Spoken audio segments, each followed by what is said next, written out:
Software hacking এর মাধ্যমে পণ্য খালাসে জড়িত 14 আমদানিকারক ও 7 C&F এজেন্টকে চিহ্নিত করেছে শুল্ক গোয়েন্দা ও তদন্ত অধিদপ্তর।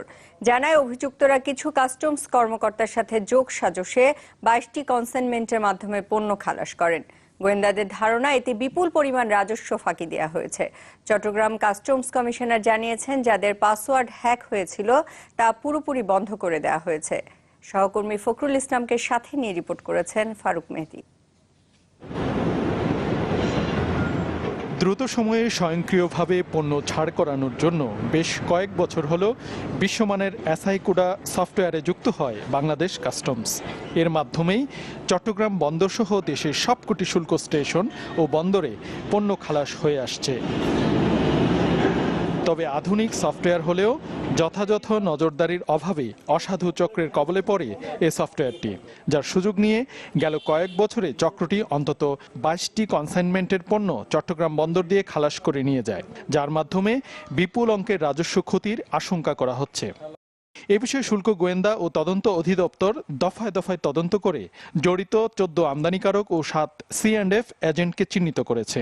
এর মধ্যে আমদানিকারকরা হলেন ঢাকার RN international, Sifat trading, Zara enterprise, moving trade international, SD world international, Zahid trade international, Mimi leather cottage, AQ trading, super trade international, HL trading, SP international, SAM international, পাবনার SKS এন্টারপ্রাইজ ও গাজীপুরের খান এন্টারপ্রাইজ।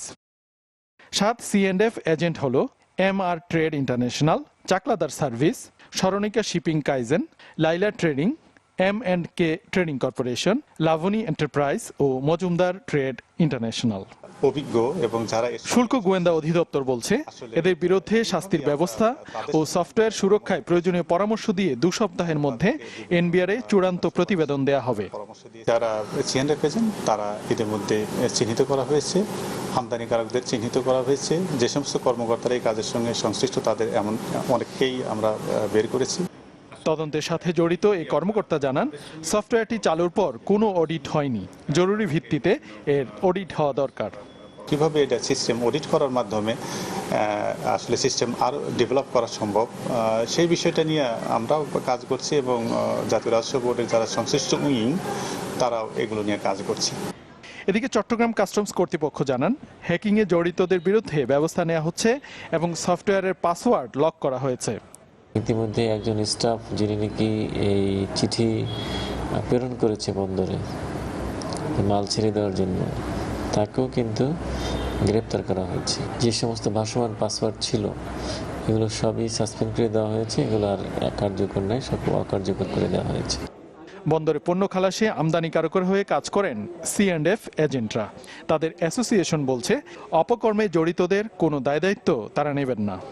এই জালিয়াতদের দায়িত্ব আমরা নিতে চাই না। 2 জন অফিসার দীর্ঘদিন আগে বদলি হয়ে চলে গেছে, তাদের পাসওয়ার্ড অ্যাক্টিভ থাকে কি করে, এটাও তো একটা প্রশ্ন।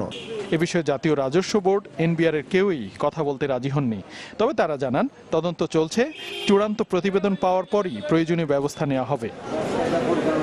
এর আগে চট্টগ্রাম কাস্টমস হাউসের রাজস্ব কর্মকর্তা DAM মহিবুল ইসলাম সহ কয়েকজন কর্মকর্তা অবসরে যাওয়ার পরেও তাদের পাসওয়ার্ড লক না করায় একটি অসাধু চক্র তার অপব্যবহার করে পণ্য খালাসে সহায়তা করে।